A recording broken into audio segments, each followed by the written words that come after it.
All right, so diving right in, something in this material really struck me. It's, well, this statistic about how many experts think AI will bring mostly negative changes to the human experience by 2035.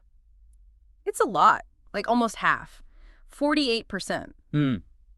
That's significant. Yeah, and you compare that to how many think it'll be mostly positive changes, and it's only 16%. So it makes you wonder, what are they seeing that makes them so worried? And what does that mean for, our future, everybody's future? Right, right. So that's kind of what we're going to dig into in this whole deep dive, what's behind that negativity and what it means for us. And I think it's important to keep in mind, like, these aren't just random opinions, right? This comes from a canvassing of some serious thinkers, futurists, technologists, people who build this stuff, researchers, all between December 2024 and February 2025. So recent. Yeah, very recent. So essentially, we're looking at potential futures through the eyes of the people who are shaping those futures. That's what makes this so compelling, I think. Exactly, yeah. And for everyone listening, our goal here is to make sense of this all together, to pull out the big ideas, connect the dots between what all these different experts are saying, and hopefully help you have those aha moments, all without like overloading you with information. Right, right.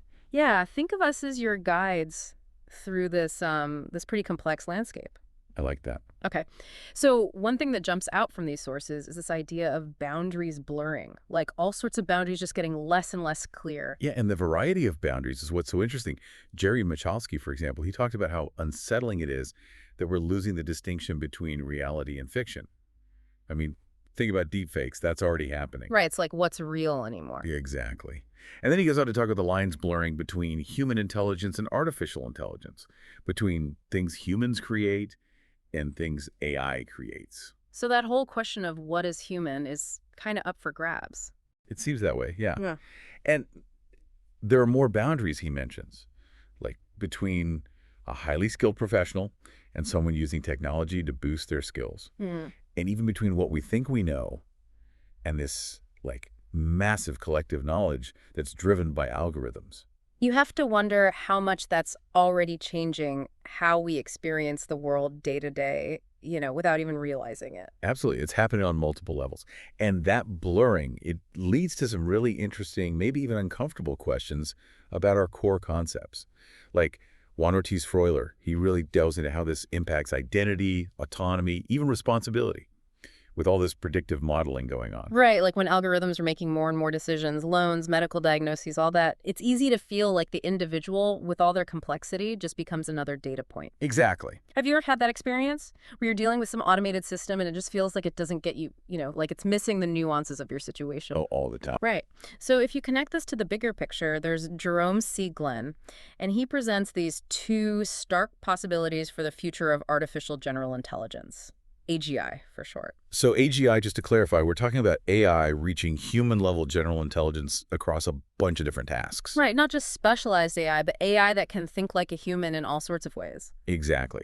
So Glenn says, on the one hand, we might see what he calls a conscious technology age, where we manage to govern and oversee the development of AGI effectively. Okay. But on the other hand, there's the risk of, multiple artificial superintelligences, ASIs, emerging kind of chaotically. And those ASIs, they could potentially be way beyond human control and understanding. That's a huge difference. It really hits home that the choices we're making about AI aren't just about incremental progress. They could lead to radically different realities. Exactly.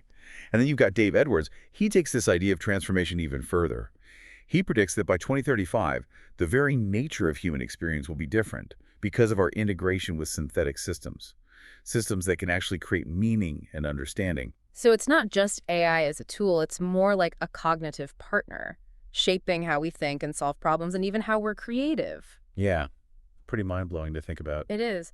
But then you've got John M. Smart, and he's worried that many of us will kind of unconsciously give up our agency, our creativity, even our decision-making to what he calls primitive AIs. And he's also concerned about these tools remaining in the hands of just a few powerful entities, rather than being available to everyone. Right, so that classic question of will AI empower individuals or will it centralize control, and potentially at the cost of our creativity and freedom? It's a fundamental tension for sure. Though Smart does envision a future where we have personal AIs, PAIs that are trustworthy, human-centered, and open source. So there's hope for a more empowering path down the road. Right. Now, the sources also point to some potential downsides that are, pretty significant. Alexa Raid brings up the possibility of our own cognitive abilities becoming, de-skilled because we're relying on AI for things we used to do ourselves. Charles S. talks about how we might become so absorbed in AI-powered entertainment and personalized content that we neglect important civic engagement. Yeah, and then there's the whole issue of information pollution, which is already a huge problem. AI could make the creation and spread of misinformation and disinformation so much worse, potentially even leading to greater societal It's division. a huge concern. And then there's the potential for a new digital divide. This time, it's not just about access to the internet, but access to AI tools and the skills to use them effectively. Right, which could just make existing inequalities even worse. It's not all doom and gloom, though. There are definitely more optimistic perspectives out there. Like Bart Nienberg, he talks about AI as cognitive scaffolding. So it's not replacing our thinking, it's supporting it. Right, like giving us a structure to build our thoughts on. Exactly. And then Wei Wang, he imagines this complex symbiotic relationship between humans and AI, leading to augmented intelligence, where AI enhances our judgment rather than replacing it. It's that collaborative partnership idea, which is much more appealing. Definitely. And Wang also stresses the importance of human feedback in shaping AI development. So it's not just about the technology itself, it's about our active involvement in making sure it aligns with human values. That's a crucial point.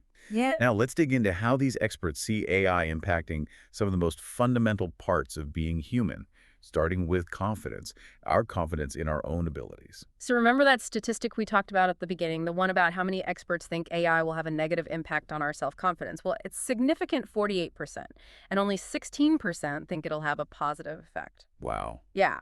And Tracy Follows, she warns about the dangers of becoming over-reliant on these AI systems, which are often pretty opaque. We don't always understand how they work. She says it could undermine our own authentic intelligence. So basically, we might start doubting ourselves just because an AI gives us an answer with such certainty, Right, exactly. It's like we might start thinking, well, the AI must be right. even if our gut feeling tells us something different. Yeah, exactly. And it's interesting, right? Because there are these two competing narratives at play. On the one hand, AI could empower us by giving us access to all this information, and that could boost our Like confidence. having the world's knowledge at your fingertips. Right. But on the other hand, if we become too dependent on AI, it could erode our self-belief and our ability to figure things out on our own. It's that balance between convenience and maintaining our own capabilities. Exactly. Now, when it comes to decision-making and problem-solving, the outlook is a little more optimistic. 40% of the experts predict positive change, compared to 30% who anticipate negative So it's a effects. bit more balanced. Yeah. And Lisa Lutlinkso, she has this really interesting vision of personalized AI helping us to see the potential consequences of our choices more clearly, like a ripple effect. And she thinks that could foster a greater sense of collective responsibility. That's fascinating, like using AI to visualize the impact of our actions. Right, exactly. But of course, some experts are still worried about us relying too much on machines for critical thinking. It's like if we stop exercising those mental muscles, what happens in the long run? It's a valid concern. And then there's the whole complex area of authenticity and relationships in an age of AI. Peter Lunenfeld suggests that AI could actually redefine what we consider authentic, particularly in creative fields, with this new kind of neo-synthetic co-creation between humans and AI. Yeah. So like where does the human end and the AI begin? Right, really blurs the lines. But then, on the flip side, Tracy Follows warns about the potential for AI to weaken our sense of real self and increase social isolation. She talks about the possibility of people living parasocial lives, forming emotional attachments to AI personas rather than deepening real human connections. It's like, are we trading real relationships for virtual ones? Yeah, and that's a pretty unsettling thought. And then Alf Wren, he throws out these two contrasting visions. He talks about most AIs becoming mediocrity engines, basically making everyone kind of average. But then he also imagines a few really inspiring AIs partnering with creative individuals to do amazing things. So kind of a mixed bag, potentially both positive and negative outcome. Right. And then there's Henning Schulzrin, who actually suggests that social bots could be like training wheels for our social skills, helping us to maintain our interpersonal abilities in an increasingly digital world. That's a unique perspective. It is. Now, shifting gears a bit, the sources also delve into how AI might change our views on truth and causality. Yeah, and this idea of causal pluralism comes up. Essentially, it means that AI, with its ability to analyze huge amounts of data and find patterns, might help us understand how things are connected in ways we can't on our own.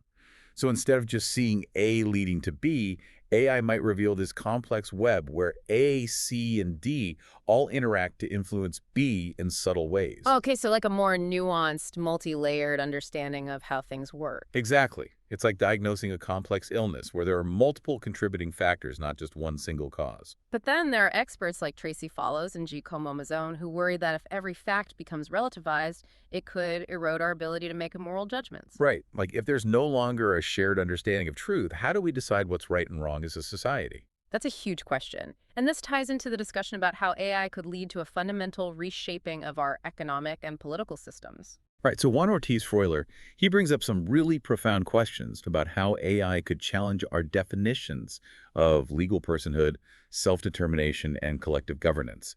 He's concerned that with all this datafication and the increasing power of big tech companies, we might see a real threat to democratic systems as we know them. Like our online activities, our purchases, our health data, it's all being collected and analyzed, feeding into these predictive models. It raises questions about who controls that information and how it's used. Exactly. And whether it's used to empower individuals or to exert control. And David Vivancos, he has this powerful idea that AI is potentially the last human tool, meaning whatever the future holds, good or bad, it depends on how we choose to adapt and use this technology. That's a pretty weighty thought. It is. And Gary A. Balses, he presents this interesting dichotomy. He sees AI as potentially liberating, giving us access to all this knowledge and these incredible tools. But at the same time, he worries about increased alienation and oppression, especially as the line between human and technology blurs in our communication. Like, when we start treating AI like it's human, what does that do to our real human connections? It's a big question. And the sources also touch on the potential for generational differences in how people interact with AI. There's this idea that Gen Z, having grown up surrounded by these technologies, could become the fastest learners ever. But it's also crucial that we don't lose sight of the essential human skills and aptitudes that are important across all generations. Right. It's about finding that balance between embracing the new and preserving what makes us human.